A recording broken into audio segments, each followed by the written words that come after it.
Halo adik-adik, selamat bertemu kembali. Kemarin semua sekolah minggu kan? Yes, sip lah.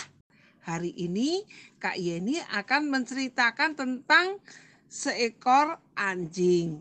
Dongeng anjing ini mungkin adik-adik sudah pernah mendengarnya, tapi jangan dimatikan ya, karena kita mau belajar sesuatu. Kita mau belajar firman Tuhan melalui ilustrasi dongeng anjing ini. Adik-adik, ada seekor anjing yang mencuri sepotong tulang yang besar di warung. Dia ambil tulang yang paling besar karena dia merasa sangat lapar. Ia berlari kencang sehingga tidak dapat dikejar oleh si tukang daging. Ia berlari ke ladang sambil membawa tulang di moncongnya dan ia ingin makan tulang itu sendirian. Dia memastikan bahwa dia akan menemukan tempat yang sepi di mana tidak ada anjing atau binatang lain yang bisa merebut tulangnya itu. Anjing itu melewati sebuah sungai kecil. Di sana ada sebuah jembatan sempit di atasnya. Ia berjalan di atas jembatan itu sambil melihat ke air. Ia melihat bayangannya sendiri di dalam air. Dia tidak lagi berpikir bahwa itu bayangannya. Ia berpikir ada anjing lain dengan tulang di moncongnya. Dan karena itu bayangannya, adik-adik, maka tulang yang ada di mulut anjing yang di dalam sungai itu terlihat lebih besar daripada yang ia bawa. Ia meloncat ke air untuk merebut tulang yang lebih besar dari anjing yang ia lihat tadi. Ia meloncat dengan sangat kuat sehingga tulang di mulutnya itu terlepas. Ia mencari kemana-mana, tetapi dia tidak menemukan anjing yang dilihat itu. Kenapa? Karena bayangannya ya sudah hilang.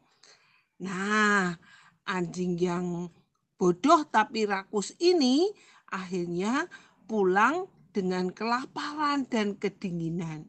Ia kehilangan tulang yang ia curi dari tukang daging dan tidak mendapatkan apapun karena dia adalah anjing yang rakus. Apa itu rakus? Rakus itu selalu saja merasa tidak cukup. Rakus itu selalu saja kurang.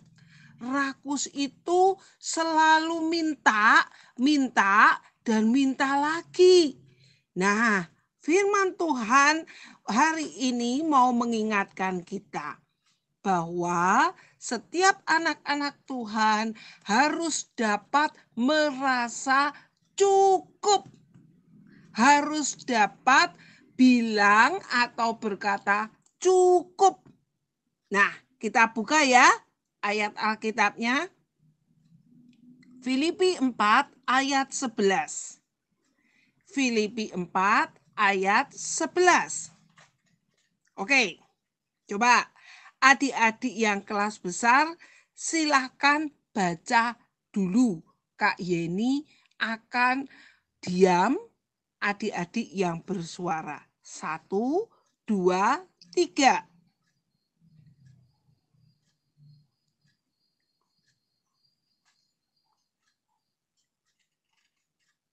Yes, betul adik-adik. Rasul Paulus mengatakan, kukatakan ini bukanlah karena kekurangan, sebab aku telah belajar mencukupkan diri dalam segala keadaan. Dalam segala keadaan, Rasul Paulus belajar untuk mencukupkan diri. Cukup, tidak minta lagi. Cukup, tidak serakah. Cukup berarti itu tidak rakus. Adik-adik, Hal ini tidak hanya berlaku untuk makanan loh. Artinya aku tuh cukupnya kalau perutku sudah kenyang ya Kak. Bukan hanya itu. Aku itu cukupnya karena ya sampai aku puas, kan besok lagi belum tentu bisa makan yang ini. Oh, juga bukan karena itu.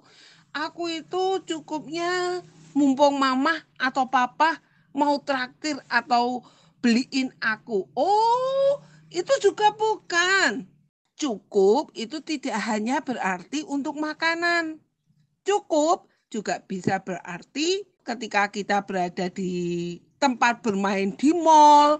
Wah, koinnya sudah habis. Lalu mama bilang cukup. Oh tidak, belum mah. Aku belum dapat bonekanya. Oh tidak, belum mah. Aku belum mencoba mainan yang itu. Wah, padahal waktunya terus berjalan. Dan setiap permainan kan pasti mengeluarkan uang. Kita harus bisa berkata cukup.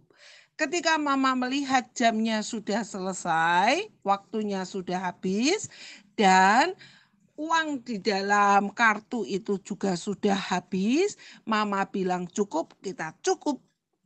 Berarti itu saatnya cukup. Atau adik-adik berani kalau pergi ke mall main mah diisi 50.000 saja. Itu cukup buat saya. Adik-adik, kata cukup juga bisa untuk bermain handphone, untuk main game. Belum cukup Kak Yeni. Aku belum sampai pada level yang lebih tinggi lagi. Oh, cukup. Ada waktunya. Mengingat kesehatan mata. Mengingat kuotanya juga terus berjalan. Mengingat bahwa kita punya tugas yang lain.